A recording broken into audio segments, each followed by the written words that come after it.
Ten tytuł faktycznie, Miłość w czasach zarazy, dlaczego banki pokochają krypto, to ma być tytuł, który ma Państwa zainspirować do pewnej refleksji. Lubię być inspirowany i też chciałbym dzisiaj Państwa tutaj zainspirować, ale zacznę w trochę przewrotny sposób. Chciałbym, żebyśmy spędzili wspólnie 60 sekund na obejrzeniu krótkiego filmu. To jest Piotr. Żyje w bańce złudzeń inwestycji. Krypto Fata Morganie. Świat Piotra może wydawać się godny pozazdroszczenia. Drogie auta, najlepsze ubrania. To wszystko jedynie złudzenia. Oszczędności Piotra, które ulokował w piramidach finansowych, mogą zniknąć w każdej chwili. A ty kim będziesz, kiedy bańka pęknie? Piramidy finansowe, kryptowaluty, nienadzorowany rynek Forex. Nie ryzykuj. Sprawdź listę ostrzeżeń publicznych KNF. No właśnie, jesteśmy świadkami tego, że jedna z najważniejszych finansowych instytucji w naszym kraju wrzuca do jednego worka piramidy finansowe i rynek kryptowalut i nieregulowany rynek Forex. Czy to jest dobry kierunek? No właśnie, chciałbym, żebyśmy wspólnie to ocenili. Chciałbym, żebyśmy wspólnie przez najbliższe 8 minut przeszli krótko przez historię kryptowalut i zobaczyli, czy faktycznie kryptowaluta, w szczególności Bitcoin, to jest coś takiego złego, o czym nam się mówi, czy też Bitcoin ma pewne nieujawnione możliwości, z których po prostu jeszcze nie umiemy skorzystać. Ale zacznijmy od tego, co się wydarzyło w 2008 roku. Wszyscy pamiętamy kryzys, który zresztą doświadczyliśmy bardzo mocno my tutaj w Polsce. My, którzy mieliśmy wówczas kredyty frankowe, było to z miesiąca na miesiąc, nasze raty podskoczyły prawie dwukrotnie, dlatego że czy właściwie kilka, ale jeden z wielkich amerykańskich banków, Lehman Brothers, po prostu upadł i wszyscy musieliśmy za to zapłacić. My dzisiaj, to znaczy kryptowalutowcy, ludzie, którzy wierzą, że właśnie Bitcoin jest wielkim pomnikiem ludzkiego geniuszu, uważamy, że to był dobry rok. Dlaczego uważamy, że to był dobry rok? Bo to właśnie ten upadek sprawił, że 31 dnia października 2008 roku, w święto reformacji, wtedy kilkaset lat po tym, jak Martin Luther przybił swoje 95 tez do drzwi w Wittenberdze, katedry w Wittenberdze, pojawił się w internecie w 2008 roku manifest Bitcoina. Nie wiemy, kto go napisał, to jest najciekawsze, ale wiemy, że zainspirował wielką, gigantyczną społeczność na początku informatyków do tego, żeby stworzyć międzynarodową walutę. Waluta, która jest niewyłączalna, która jest nienadzorowana, na którą nie możemy wpłynąć, choćbyśmy bardzo, bardzo mocno chcieli. I tutaj kilka ciekawostek dla Państwa. Bitcoin jest systemem, który istnieje od 2009 roku. Nie ma, tak jak powiedziałam, żadnego administratora informatycznego, nikt nim nie zarządza. On po prostu istnieje. Tak jak powiedziałam, nie możemy go wyłączyć, choćbyśmy nawet bardzo, bardzo chcieli. Jak myślicie Państwo, ile razy Bitcoin doświadczył awarii? Jeszcze raz? Zero. 0 razy. Tak? Nie było ani jednej awarii. Znowuż mamy potwierdzenie tego wspaniałego geniuszu. I przez kilka lat Bitcoin był niezauważony. Znaczy był zauważony oczywiście przez tych, którzy interesują się nowinkami technicznymi, rozwiązaniami kryptograficznymi, ale banki, instytucje finansowe zdawały się nie zauważać tego, aż w końcu zauważyły, no i wypowiedziały się, tak jak prezes JP Morgan, że Bitcoin tak naprawdę jest takim, nic za tym Bitcoinem nie stoi. Wiemy, że później wielokrotnie zmieniał zdanie na temat tego, czym Bitcoin jest. Pewnie dlatego, że jego córka ujawniła w pewnym momencie, że posiada 2 bitcoiny i to było dla niego dużym problemem. Ale Bitcoin to nie tylko rozwiązanie finansowe. Bitcoin to technologia, która daje nam takie możliwości, o których nawet nie zdajemy sobie sprawy. I pozwólcie, że podam Wam jeden z przykładów. Oto w 2015 roku, pamiętamy znowuż, co się wydarzyło, pierwsza inwazja rosyjska na Ukrainę, odcięcie Krymu. Ukraińcy, którzy chcieli uciekać ze swoim majątkiem, nie mogli tego zrobić. Jeżeli spieniężyli go, zamienili w gotówkę, na granicy byli kontrolowani, gotówka była im zabierana. Nie mogli puścić przelewu również, żeby móc wykorzystać to, na co pracowali przez całe życie. Świat finansowy, polityczny próbował ich wesprzeć, ale okazało się to niemożliwe. I oto znamy szereg świadectw ludzi, którzy lokalnie zamienili swoje majątki na bitcoina, żebyście... To jest w ogóle ciekawostka. Jeżeli chcecie założyć swój portfel bitcoinowy, proszę podejdźcie do nas do stoiska. To trwa mniej więcej 30 sekund, może 60. I żeby mieć dostęp do swojego portfela bitcoinowego, wystarczy zapamiętać 12 słów. Nic więcej.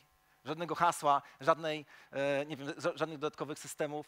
I właśnie te rodziny ukraińskie uczyły się tych 12 słów na pamięć i przechodziły po cichu przez granicę i uratowały swój majątek. To jest właśnie Bitcoin, to jest to, co my w Bitcoinie dostrzegamy. W tym czasie, parę lat później, ale generalnie nasz umiłowany regulator, którego szanujemy i u którego też dostrzegamy dobre chęci, działa. Między innymi działa w taki sposób, że rozsyła do banków nieujawnioną notatkę z informacją, że banki powinny ze szczególną uwagą przyglądać się firmom kryptowalutowym, a wręcz powinny wypowiadać umowy. I pamiętam kiedyś na warsztatach w KNF-ie, ja jako reprezentant właśnie myśli kryptowalutowej w Polsce zapytałem się, jak to jest możliwe, że nawet w nieujawniony sposób wysyłane są takie komunikaty. Odpowiedź była taka: poczekajmy na ustawę, która ureguluje w Polsce rynek kryptowalut. Niech powstanie lista przedsiębiorców kryptowalutowych. Wiemy o tym, że Ministerstwo Finansów teraz taką listę prowadzi. Każdy, kto chce handlować kryptowalutami jako przedsiębiorca, musi na tej liście się znaleźć, musi dostać taką zgodę. I kiedy zaczęliśmy się pojawiać na tej liście, banki zaczęły sprawdzać, kto na tej liście jest i zaczęły seryjnie wypowiadać konta. Właśnie tym przedsiębiorcom, którzy się tam pojawili. Zwróćcie uwagę na jedną rzecz. Wśród ludzi, którzy zajmują się kryptowalutami, jest jakaś frakcja oszustów. Oni ciągle działają. Oni ciągle działają, chodzą, przekonują, zainwestuj w kryptowaluty, których nie ma, a ci, którzy chcą działać uczciwie, im się zabrania w Polsce działać. Czy warto w ogóle zainteresować się czymś takim jak Bitcoin? Jest taki człowiek, który zdecydował się od kilku lat co miesiąc przeznaczać 1/10 minimalnego polskiego wynagrodzenia na inwestycje w kryptowaluty. Bez względu na to, jaka jest cena kryptowalut, on co miesiąc kupuje. Robi to już kilkadziesiąt miesięcy, nazywa się Bitfilar. Możecie sprawdzić, wejść na jego stronę i zobaczyć, jak ten eksperyment przebiega. Do tej pory zainwestował 19 000 złotych. Mam do Państwa pytanie, ile jest warty dzisiaj jego portfel w czasach bessy kryptowalutowej? Musicie mi pomóc, dajcie mi jakąś liczbę. 300 000? Czy 30? 300 000. Okej. Kilkadziesiąt miesięcy, zainwestował 19, tak jak widzicie, 19 000 złotych. Proszę bardzo, jego portfel dzisiaj w czasie bessy jest warty niecały 1 000 000 złotych. Ciekawe, gdzie był, jak bańka pękła. To jest wartość jego portfela, przy czym inwestował nie tylko w Bitcoina. Żebyśmy wiedzieli o tym, że Bitcoin, że kryptowaluty to nie tylko całkiem niezła inwestycja, nie namawiam do tego, każdy ma oczywiście swoje rozpoznanie ryzyka, że Bitcoin to wspaniała technologia, to chcę również powiedzieć, że coraz więcej państw decyduje się na to, żeby inwestować, właściwie nie inwestować, żeby pozwolić ludziom płacić kryptowalutą. Salwador jest tylko przykładem. Niedaleko Salwadoru do Wenezueli. Wenezuela oczywiście na Bitcoina się nie zgodziła, ale dzisiaj to państwo, w którym panuje dwuwładza, funkcjonuje, dlatego że ludzie zaczęli się rozliczać w kryptowalucie samodzielnie. Dlaczego o tym nie mówimy w polskich mediach? A jeżeli myślimy o tym, że Bitcoin jest tym narzędziem, za pomocą którego pierze się brudne pieniądze, to was, szanownych państwa, bankowców, zapraszam do tego, żebyście zobaczyli raport SWIFT-u na temat prania brudnych pieniędzy, gdzie wprost jest napisane, że kryptowaluta jest w minimalnym stopniu wykorzystana cały czas do prania brudnych pieniędzy. Jeżeli wiecie, jak wyprać pieniądze za pomocą kryptowaluty, proszę podejdźcie do naszego stoiska i powiedzcie mi, jak to się robi, bo ja sam do końca nie wiem. Natomiast cały czas mówi się o tym, że do prania brudnych pieniędzy wykorzystuje się inne narzędzia niż kryptowaluta. I na koniec parę liczb, żeby was zainspirować.